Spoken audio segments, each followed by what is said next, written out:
Governo se reporta cidadão estrangeiro em Lima, nebe viola visto, onde halau fala atividade comercial e relaram.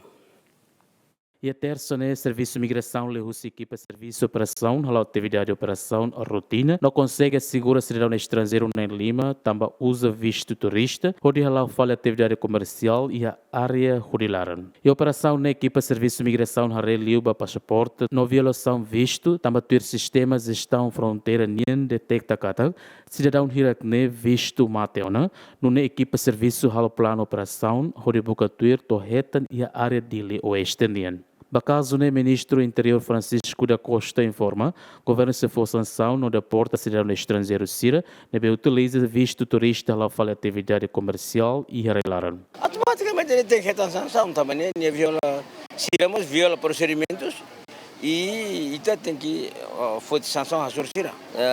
Ne usa sala ne ba mais inveja mais para turismo, hari buat rumah mais hal serviço. Então ita buka tuiro tu.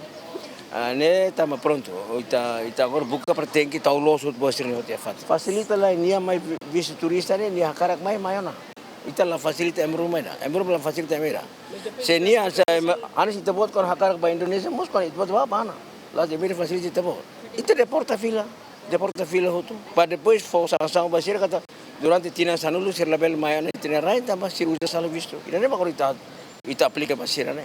Sir be ita deporta saya hotu tina sanulu lá tamatimo. Cidadão feito na Lima ne, honorar inicial LRA ISA PODH no ARP no Sira na Lima, Rússia, nação Indonésia.